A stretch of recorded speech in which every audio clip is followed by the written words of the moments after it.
Bien, ya está grabando. Bien, muchachos, el día de hoy vamos a ver lo que es la Revolución China, también llamada la Guerra Civil China.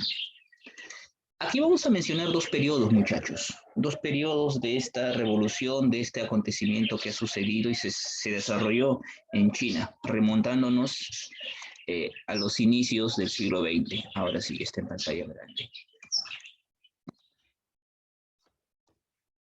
Y avancemos con la diapositiva. Causas de la revolución. Primero vamos a definir o vamos a decir cómo era la China de antaño, ¿no? El día de hoy sabemos que China es una nación, es una potencia que cuenta con modernidad, desarrollo tecnológico, científico, es uno de los países de primer mundo, probablemente en un futuro pasando a ser primera potencia mundial, ¿no? Probablemente. Vamos a mencionar dentro de ello lo sucedido entre los años 1927 a 1949. En aquel entonces, cuando se van a enfrentar en el mismo territorio chino, dos agrupaciones de China, ¿no? Dos fuerzas políticas, dos partidos, el Partido Nacionalista y el Partido Comunista. Partido Nacionalista Chino y el Partido Comunista Chino.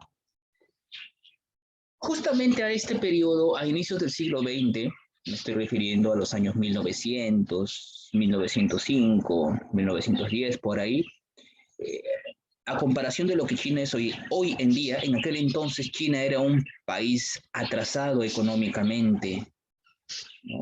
Socialmente, vivía de la agricultura, ¿no? Vivían o mantenían aún un régimen feudal. Predominaban en aquel entonces los llamados señores de la guerra. En resumen, como consecuencia de ello, entonces tú podrás entender que China, viviendo en estas condiciones, hay pobreza, miseria, ignorancia, ¿no? Los campesinos son maltratados, explotados laboralmente, no hay oportunidades, falta de recursos. El país era meramente agrícola, ¿no? Dedicado a la agricultura, un país tradicional, ¿no? Tradicional. No había industrias, o era casi inexistente. Un pequeño porcentaje de la población, el 1 o 2% nada más, estaba concentrado en la industria, ¿no? Pero la mayoría de la población, la agricultura, ¿no? China en aquel entonces tenía dificultades, miseria, pobreza, ignorancia. Como bien sabes, el día de hoy, China es uno de los países más poblados del mundo, o es el país más poblado del mundo. En aquel entonces, la población también ya estaba empezando a crecer. Había un crecimiento grande, un gran crecimiento de la población. Eh, a eso se suma la falta de alimentos, a eso se suma los desastres propios. Debes de saber que China es una zona que presenta problemas naturales propios de la región, ¿no? Como terremotos, sequías, inundaciones, ¿no? Problemas, desastres naturales que nunca falta. Eso es algo propio, característico de esta zona, ¿no? Y eso, tú sabes que estos desastres provocan, pues, pérdida de tierras, pérdida de productos agrícolas, no hay para comer, ¿no? Hambrunas, épocas de sequías, pérdida de productos agrícolas. Todo ello lleva a la muerte. Todo esto lo que he mencionado, ¿no? La pobreza, falta de oportunidad, explotación laboral, los desastres naturales. China era un país agrícola, todo ello va a dejar a la población en hambruna, ¿no? Todo ello va a dejar a la población en miseria y lleva, obviamente, a la muerte de miles y millones de chinos, ¿no? De pobladores. Y recuerda que China se mantenía en un régimen feudal, ¿no? Y en un feudo, todo lo que produce o parte de lo que produce el campesino se lo entrega al patrón, ¿no? Al señor de la guerra en ese entonces. Esa era China. En aquel entonces China, pues, también ya permitía o había la intromisión de potencias extranjeras en China, ¿no? toda esa situación, pues todas estas situaciones que te he contado sobre China va a llevar al estallido o al levantamiento de eh, las fuerzas políticas en China. En este sentido vamos a hablar de la primera etapa de la revolución en China, de la guerra civil en China. En este caso, la etapa nacionalista.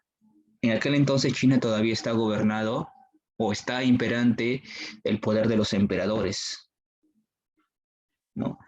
Hasta el año de 1912 en China gobernaban los emperadores, ¿no? El último emperador Puyi, perteneciente a la dinastía Manchú, fue sacado del trono, ¿no? En 1912, ya que en aquel entonces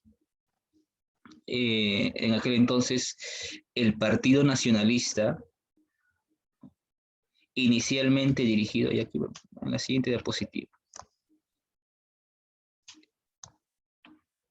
Bueno, acá vamos a ver en la diapositiva un poquito de lo que te he contado, ¿no? La explotación del campesino, dependencia de los extranjeros, quienes dominaban el país principalmente, ¿no? Y aquí vamos a ver la primera etapa de la guerra civil. Te decía que China hasta ese entonces estaba gobernada por los emperadores, pero para el año de 1912 aparece el llamado Partido Nacionalista Chino. Partido Nacionalista Chino, o también lo llaman el Kuomintang, ¿no? Kuomintang o Partido Nacionalista Chino, que va a ser fundado por el señor que vas a ver en pantalla, donde dice número 1 fundador. Él es Sun Yat-sen, ¿no? Él va a fundar el Partido Nacionalista Chino. Van a sacar a los emperadores del poder y van a fundar en China la República China y su capital Pekín. Inicialmente fue un gobierno nacionalista. Y a partir de aquí ya empieza una nueva etapa en China, desde 1912. Hay una democracia, quieren liberar al país, quieren liberar a China de la influencia extranjera. ¿No? Pero Sun Yat-sen ya era un hombre de avanzada edad, así que su sucesor, y este hombre todavía es mucho más importante, él es Chiang Kai-shek. También lo vas a ver en pantalla. Ahí dice número 2, sucesor. A la muerte de Sun Yat-sen, asume el Kuomintang Chiang Kai-shek. Él es el nuevo líder del Partido Nacionalista, ¿no? Quien orienta la política del partido hacia el capitalismo, ¿no? Y Chiang Kai-shek tiene una idea nacionalista. Chiang Kai-shek tiene una idea más orientada hacia hacia el capitalismo, ¿no? Chiang Kai-shek rechaza el comunismo en toda su extensión, rechaza el comunismo. Y recuerda que para ese entonces ya están apareciendo las influencias comunistas y las influencias capitalistas. El capitalismo se asocia siempre a Estados Unidos. El comunismo ustedes lo van a asociar a la Unión Soviética, ¿no? Entonces, como este es un partido nacionalista, es un partido orientado hacia el capitalismo, pues este tiene la gracia y el apoyo de Estados Unidos, ¿no? Pero por otro lado también, así como surgió un partido nacionalista, partido comunista, ¿no? Que está a favor de los capitalistas, también va a aparecer un partido opositor, Partido Comunista, ¿no? En este caso el Partido Comunista Chino. Y aquí lo ves en pantalla. Partido Comunista Chino, ¿no? Fundado por este señor, Mao Zedong. Obviamente, él va a estar en contra de las ideas del Partido Nacionalista, del partido del Kuomintang, va a estar en contra del Kuomintang, va a estar en contra de Chiang Kai-shek, ¿no? Y aquí esto va a dar origen a un enfrentamiento entre los comunistas chinos contra los nacionalistas chinos. Y vamos a ver ahí una nueva etapa, ¿no? La primera etapa entonces es la etapa nacionalista. cuando el emperador Puyi es derrocado, se instaura un gobierno nacionalista en China, un gobierno republicano. A la muerte de Sun Yat-sen, Chiang Kai-shek toma el poder, las riendas del Partido Nacionalista. Asimismo, toma las riendas del gobierno en China. Y las políticas que aplica Chiang Kai-shek, te dije que estaban orientadas hacia el capitalismo, apoyado por Estados Unidos. En ese periodo surge el Partido Comunista Chino, ¿no?, de Chiang Kai-shek. Y es así que se va a dar una rivalidad o un enfrentamiento entre ambos. Sin embargo, aún hay un problema, ¿no? Si bien es cierto, en China los extranjeros dominaban, pero no solamente ellos, sino que el interior de China, recuerda que dije en un inicio que China estaba imperando un régimen feudal, ¿no?, donde el señor de la guerra era dueño de las tierras y todos los campesinos que trabajaban debían entregarle parte de la producción al dueño de la guerra, de las tierras, ¿no? Todo giraba en proporción en torno a la tenencia de la tierra. Entonces, había que acabar con estos señores de la guerra. Y así, el Kuomintang, el Partido Nacionalista Chino de Chiang Kai-shek, y el Partido Comunista Chino, ¿no?, de Mao Zedong, el Kuomintang y el Partido Comunista hicieron una alianza. Esta alianza fue para acabar con los señores de la guerra, ¿no? Fue para acabar con los señores de la guerra. E hicieron lo que se conoce, pues, una expedición, un viaje para poder acabar con los señores de la guerra. En pantalla ves la fase comunista, ¿no? Y lo que ya te había contado, su fundador, ¿no? Su ideología comunista, del Partido Comunista, y obviamente que fue apoyado por la Unión Soviética, ¿no?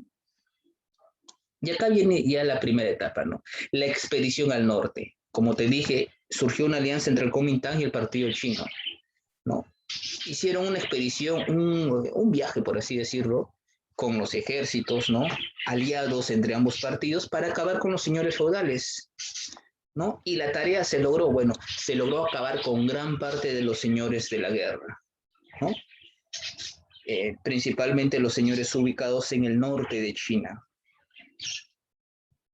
Pues recuerda que China todavía estaba bajo el dominio feudal, ¿no? Era un país semifeudal y había que liberar a China del feudalismo, ¿no? Ya que gracias a eso China todavía seguía siendo un país atrasado. Y es así, muchachos, que se intentó hacer ello. Profesor, ¿se logró? Claro que sí. Se logró, claro que sí. Pero sin embargo, al realizar la expedición del norte es cuando Chiang Kai-shek traiciona o ataca al Partido Comunista Chino. Es decir, la alianza que formaron el Kuomintang y el Partido Comunista Chino no duró para siempre. Hicieron su expedición al norte y en plena expedición el Kuomintang atacó al Partido Comunista, ¿no? Recuerdan que eran rivales, se habían aliado para acabar con los señores de la guerra. Una vez que se creyó que la tarea estaba hecha, todavía no se había acabado con todos, el Kuomintang atacó, al Partido Nacionalista atacó inmediatamente a los comunistas, creándose así las llamadas patrullas de la muerte. De esa manera se acabó con gran parte del ejército comunista, ¿no? Y el Kuomintang parece que tiene el poder, el Kuomintang parece dominante. Sin embargo, entonces los comunistas no les quedó otra opción que escapar, ¿no? Escaparon. Y bueno, a esta etapa ya se le va a conocer como la larga marcha. Simplemente esta es la huida que realizaron los comunistas, ¿no? Al verse atacados no les quedó otra que huir, escapar, para evitar ser exterminados por el ejército comunista. Y corrieron casi todo el territorio, se dice que hicieron un recorrido de entre 6.000 a 10.000 kilómetros, por eso lo conocen como la larga marcha. Lo que necesitaba Mao Zedong era reorganizar sus tropas, replantear su estrategia, para así poder enfrentarse contra los comunistas, perdón, contra los nacionalistas, contra el Kuomintang, ¿no? Pero en ese camino, muchachos, eh, la naturaleza propia del lugar, la naturaleza propia de la región, el invierno, territorio accidentado, falta de alimentos y provisiones, provoca que parte del ejército muera. ¿No? Eh, no parte, sino más de la mitad del ejército, más de la mitad del ejército, porque pues con todo esto no hay alimentos, eso te provoca debilidad, enfermedades y muerte. Cuando Mao Zedong y su ejército comunista iniciaron la larga marcha, se dice que eran aproximadamente entre 80.000 a 90.000 hombres, ¿no? Pero solamente sobrevivieron 8.000 hombres, ¿no? La décima parte, ¿no? Entre 1934 a 1935, ¿no? Recorriendo o realizando la larga marcha. Pero sin embargo, durante su escape, durante su huida, ¿no? Recorriendo gran parte del territorio chino, el ejército comunista atacó haciendas, confiscó propiedades que eran pertenecientes a los señores de la guerra. Es decir, recorrió por varias haciendas, ¿no? Acabando con los señores de la guerra. Y obviamente la población, los campesinos, eh, apoyaron a Mao Zedong, ¿no? Así como entonces Mao Zedong, así como en su camino perdió parte de su ejército, pudo recomponer su ejército, ya que por hacienda por donde iba, se sumaban nuevos voluntarios a la causa. Más campesinos se sumaban a la causa. Llegaba a otra hacienda y así, ¿no? Por los diferentes lugares, ya que arrasaba con las haciendas, saqueaba con los terratenientes, con los señores de la guerra, les quitaba sus provisiones, sus armas, sus alimentos, y así reclutó campesinos, ¿no? Esta vez ya gente del pueblo apoyaría la causa de Mao Zedong, ¿no? Obviamente, tal vez no iban a llegar a lo que eran antes, ¿no? Pero la tarea, digamos, no fue tan desastrosa. Y obviamente el enfrentamiento entre los nacionalistas y comunistas continúa. Aquí viene una siguiente etapa. Hasta acá, muchachos, a ver. Te he comentado estamos hablando sobre la guerra civil china, la primera etapa nacionalista, cuando el Partido Nacionalista se hace con el poder, sacan al emperador Puyi del poder, ¿no? Muere el fundador del Partido Nacionalista, Sun Yat-sen, accede al poder Chiang Kai-shek, te comenté, y se establecieron en el poder, fundaron la República China y se estableció una alianza con el Partido Comunista, con el partido de Mao Zedong, ¿no? Para acabar con los señores de la guerra. Hicieron una expedición al norte y es ahí cuando el Kuomintang atacó al Partido Comunista, te dije. Al Partido Comunista no le quedó otra que escapar, ¿no? Haciendo la larga marcha, la llamada larga marcha, donde muchos de sus hombres murieron.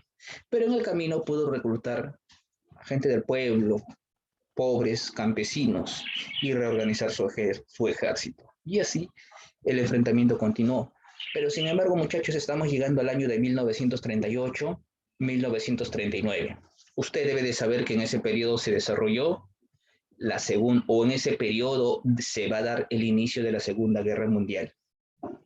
Y en la Segunda Guerra Mundial también llega Asia. Japón fue uno de los protagonistas de la Segunda Guerra Mundial. Japón integró el bando del Eje, estableciendo una alianza con Italia y Alemania, ¿no? Y Japón invadió China. Japón invadió China, territorio chino. Y justamente cuando se estaba dando un enfrentamiento entre los comunistas y los nacionalistas chinos. Y es así que los nacionalistas y comunistas hacen un alto al enfrentamiento entre ellos. Se unieron para enfrentarse a un enemigo común. ¿Quién era? Japón. A eso se le conoce como el Segundo Frente Unido. ¿Sí? El Segundo Frente Unido, ¿no? Que fue la alianza entre el Kuomintang y el Partido Comunista Chino para enfrentarse a los japoneses. Y en ese trance, muchachos, el líder del partido nacionalista,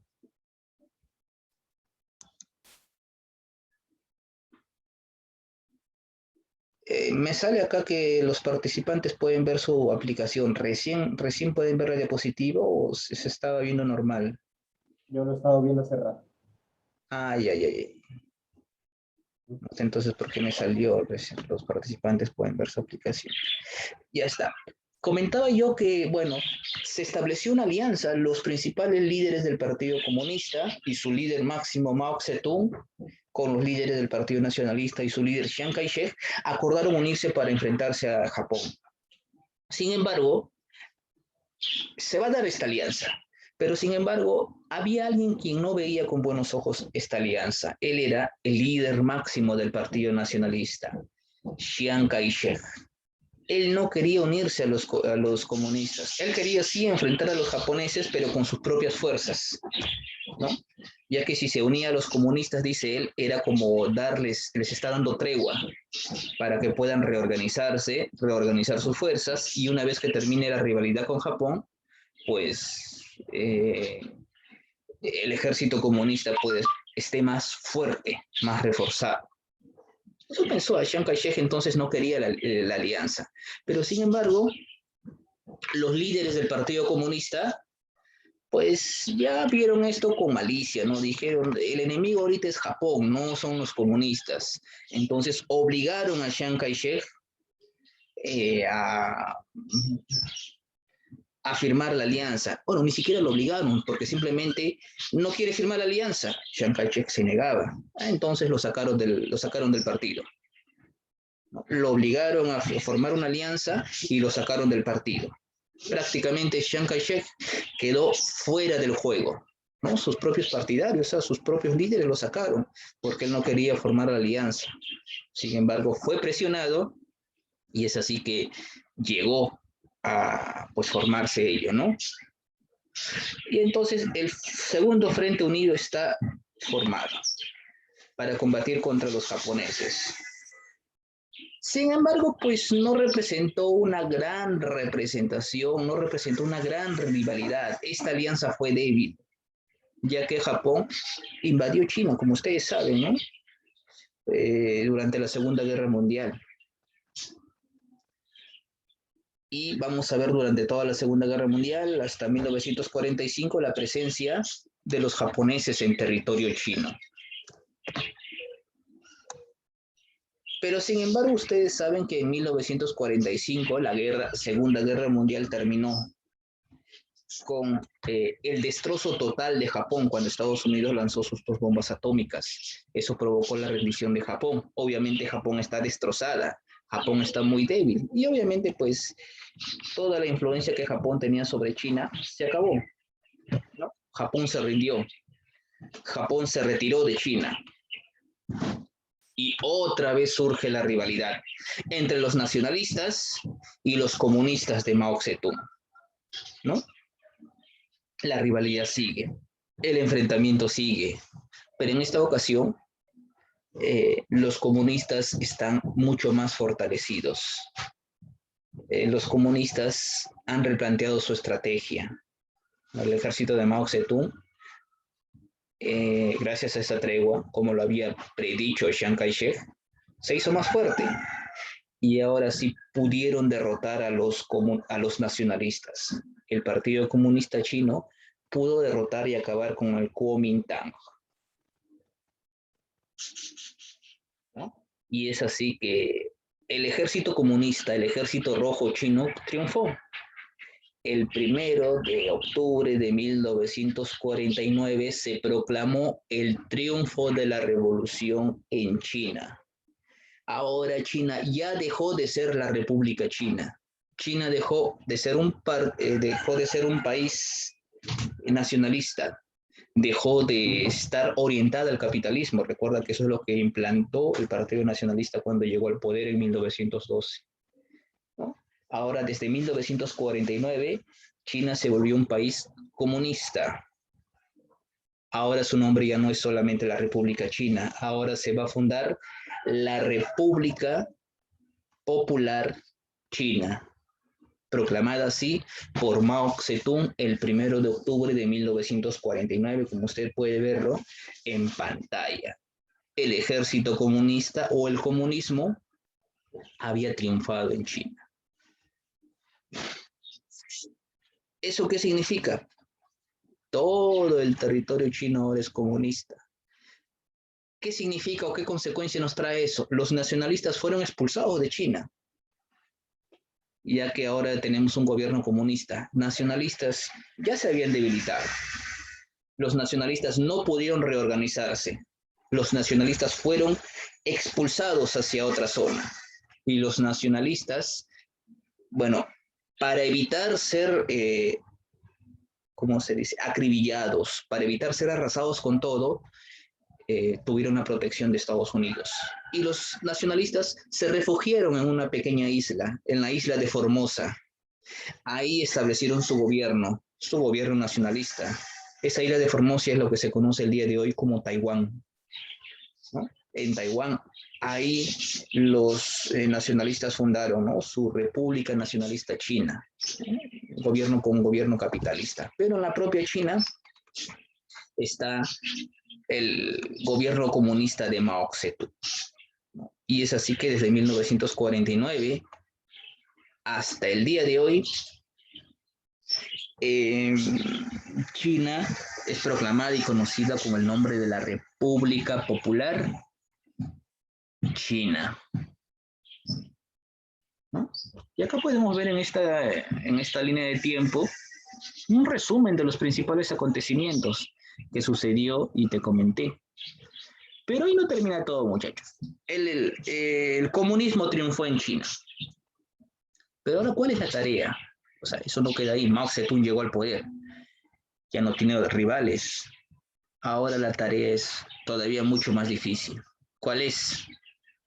Bueno, número uno, convencer, implantar el modelo comunista en toda China, es decir, que toda la población acepte el modelo económico, con sus políticas, sus leyes, sus medidas, impuestos, la administración, ¿no? Es una nueva forma de gobierno y eso tiene que ser aceptado por todo el pueblo. Obviamente no todos van a ver con buenos ojos esto, por lo tanto va a haber también episodios de violencia, represión en la propia China, ¿no? También otra tarea es poder reorganizar China, ya que si bien hemos visto, China ha pasado por varios periodos, ¿no? Desde que se fundó la República China con gobierno nacionalista en 1912, de ahí se formó una batalla, un enfrentamiento contra los señores de la guerra, de ahí un enfrentamiento entre los propios comunistas y nacionalistas, de ahí la invasión de Japón, y una vez que Japón se rindió, otra vez el reinicio del enfrentamiento entre los comunistas y los nacionalistas chinos. China, el país está en desastre, ¿no? Crisis, ciudades destrozadas. Es necesario reorganizar, es necesario que China florezca. Y si te das cuenta, desde 1949, cuando se fundó la República Popular China, hasta el día de hoy, si sacas ustedes que son matemáticos, son 71, 72 años que han pasado desde esa fecha, ¿no? Mira, en poco tiempo lo que es China, en poco tiempo lo que se convirtió China, de un país que estaba en ruinas casi, un país atrasado, ¿no?, a ser una de las primeras potencias del mundo, ¿no? Y próximamente a convertirse en la primera potencia del mundo. Y para eso, muchachos, para eso, China tuvo que hacer cambios. China tuvo que hacer cambios, China tuvo que, ¿cómo se dice?, emprender reformas y nuevos proyectos, ¿no?, para poder sacar la China de aquel entonces, ¿no?, eh, para ver el florecimiento de China. Y ahí vamos a ver, bueno, esto ya es un poquito de, digamos que la segunda parte. Aunque lo principal o los hemos centrado nosotros, más está en la época de la guerra civil. Esta etapa ya se conoce ya como la revolución cultural, ¿no? Ya cuando las reformas que va a aplicar Mao Zedong para poder convertir a China en lo que es el día de hoy, ¿no? Realizar campañas, todas esas políticas que China va a aplicar con Mao Zedong en adelante, esa revolución cultural también se va a conocer con el nombre del Gran Salto Adelante, que es un programa, un proyecto emprendido por el propio Mao Zedong para poder impulsar en China el campo de las ciencias, las letras, las artes, ¿no? Para que la economía, para que China sea lo que, o que se pongan los cimientos de lo que China es el día de hoy. Así va a iniciar la revolución cultural, ¿no? Hasta el año de 1976, cuando se da la muerte de Mao, pero la tarea no queda ahí, ¿no? Es decir, lo que Mao Zedong había impuesto, el proyecto que había iniciado de la gran transformación de China, ¿no? La gran revolución cultural, impulsando el gran salto adelante, no queda, no termina con Mao Zedong, sino que cuando muere Mao Zedong, el año 1976, Deng Xiaoping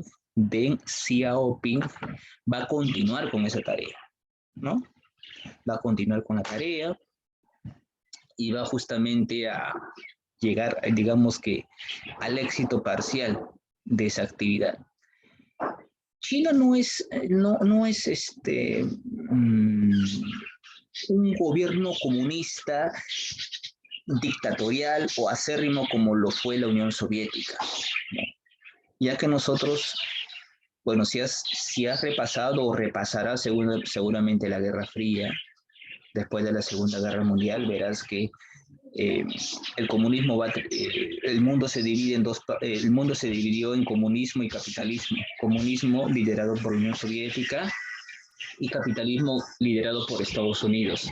Sin embargo, el comunismo aplicado por la Unión Soviética era antidemocrático, severo con las normas, muy opresor con su pueblo, políticas dictatoriales, ¿no? Muy contrario a lo que era la democracia aplicada por Estados Unidos con el capitalismo, ¿no? Pero sin embargo China no tiene esa represión, ¿no? Al menos no en todos sus campos. Es cierto que sí hay medidas, hay políticas que sí son un tanto fuertes, ¿no? Como la muerte política a sus funcionarios. Allá sí hay pena de muerte, ¿no? Pero en comparación a lo que es la Unión Soviética, no lo es. Por esa razón, pues es una de las razones por las cuales uno pensaría que China, al ser comunista, estaría aliada a la Unión Soviética. Sin embargo, eso no es así, ya que en el año de 1960, China rompió relaciones diplomáticas con la Unión Soviética debido a esas diferencias que tenía, tanto en lo ideológico como también en la imposición de las políticas.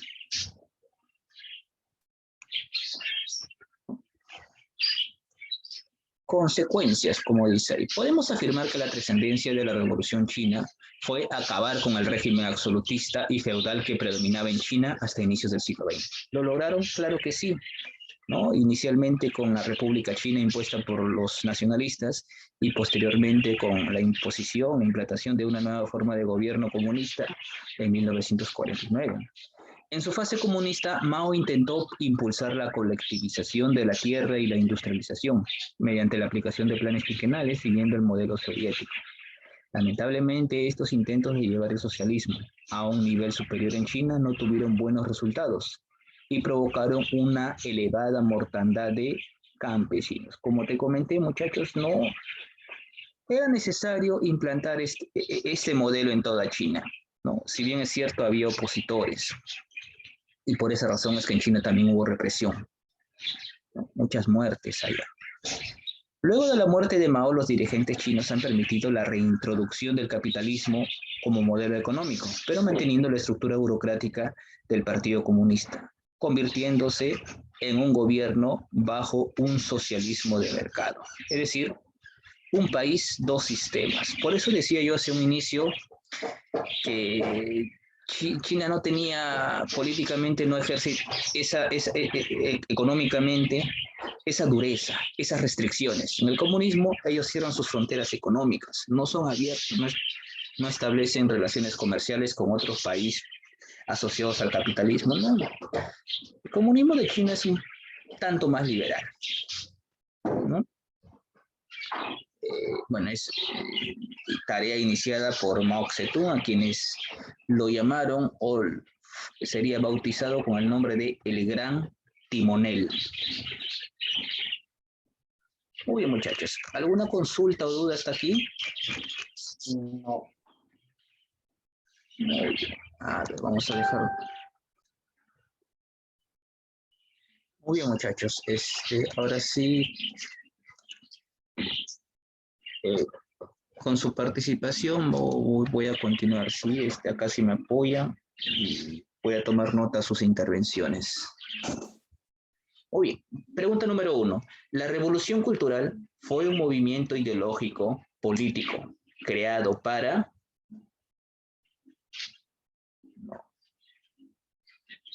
Después de que Mao Zedong, muchachos, triunfó en China, aplicó políticas. En un inicio se trató de evitar que el capitalismo una vez más intervenga en China. Por eso la respuesta de la número 1 sería D, impedir la restauración del capitalismo. 1D. 2. El líder del Partido Comunista Chino, que a la muerte de Mao Zedong en 1976 disolvió las comunas populares e impulsó las reformas económicas que condujeron a la modernización de su país, fue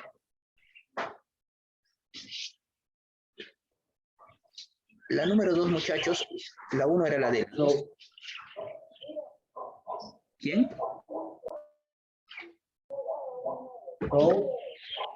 Recuerdo haberlo mencionado, era claro, la B, ¿verdad?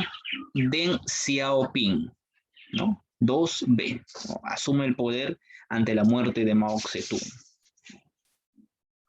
Muy bien, gracias, Piero, ¿verdad? Okay.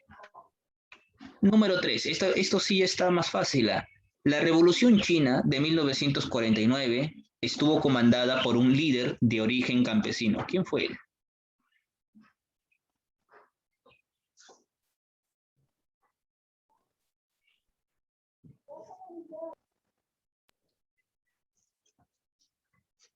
Estamos en la 3. Líder de la Revolución China, líder del ejército comunista, fundó el Partido Comunista.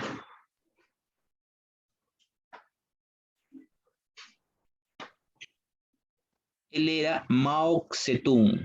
Mao Zedong. La 3 es la B. Profesor, ¿cuál era la 1 y la 2? La 1 era la letra D, impedir la restauración del capitalismo. 1D. 2 era la B, B de bebé, Deng Xiaoping. Estamos en la 3. La 3 era Mao Zedong, ¿no? Líder de la Revolución China. 3, Mao Zedong. 4. ¿Dónde se refugian los nacionalistas cuando triunfa la revolución?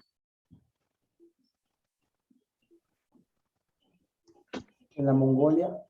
Mongolia, no. ¿Recuerdas que te comenté que después de que los comunistas triunfaron, los nacionalistas fueron expulsados? Se refugiaron en una isla.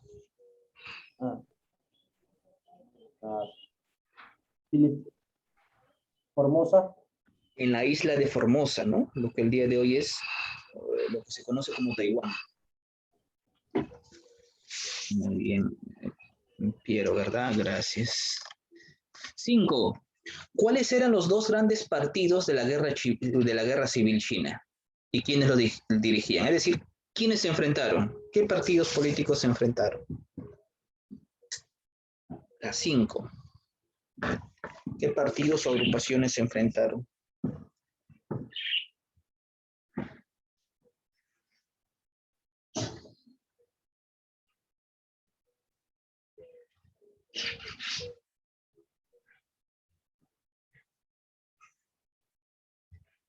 De una leída a las opciones y ahí va a encontrar la respuesta.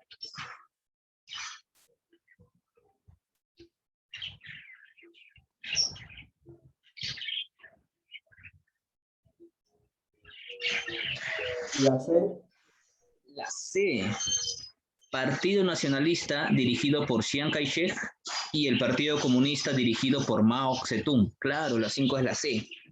Excelente, la 5 es la C. Muy bien, gracias, gracias. 6. Plan económico presentado como alternativa al modelo soviético, que se basaba en gran parte en el desarrollo de la industria pesada. Eso te comenté, algo pequeñito nada más de eso te dije, pero te dije que eso se conocía como...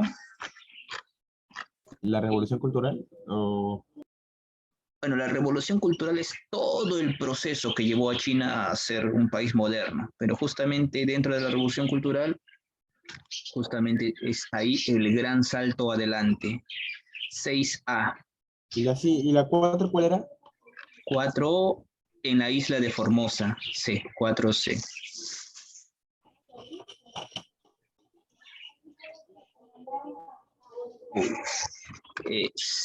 7. Buscó impulsar el camino hacia el socialismo y denunciar a los que se oponían al mismo. Su objetivo es borrar cualquier indicio del capitalismo. Acá sí es lo que me decía hace un momento. Ah, o sea que es la revolución cultural. Exacto, la revolución cultural. 7B. 8. Bajo su liderazgo, la República Popular China emprendió las reformas económicas de liberación. Reformas económicas de liberación de la economía socialista que permitieron a este país alcanzar unas impresionantes cotas de crecimiento económico. Su papel fue decisivo en la represión violenta de las protestas de la plaza de Tiananmen en 1989, eso ya es un poco más actual. Ahí sería Hu Jintao, ¿no? El secretario del Partido Comunista. 8A. 8A. 9. Breve periodo entre el 56 y el 57 en la historia de China, en el que el líder del Partido Comunista, Mao Zedong, alentó las críticas y el debate acerca de los problemas políticos y económicos que aquejaban al país. Más adelante inicia una política de represión contra ellos.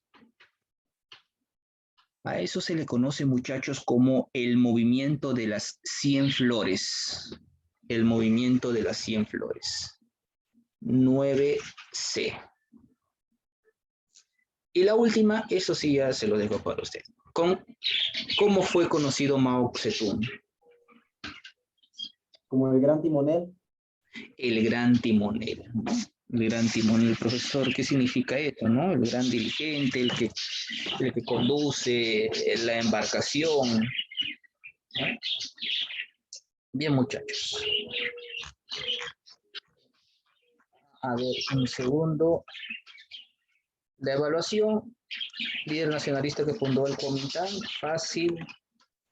Y Chiang Kai-shek, último emperador de la dinastía Qing. Uy, un niño nada más cuando lo destronaron del trono. Vencedor y fundador de la RPC. RPC significa República Popular China.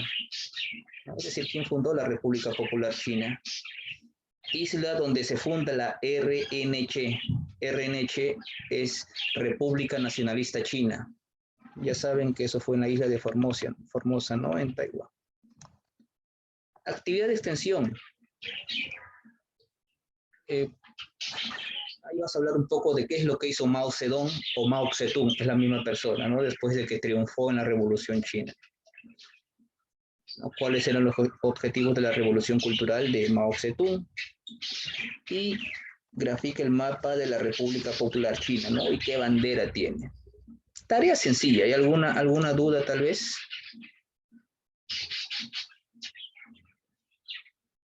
No, si no es así, ahora voy a dejar de grabar.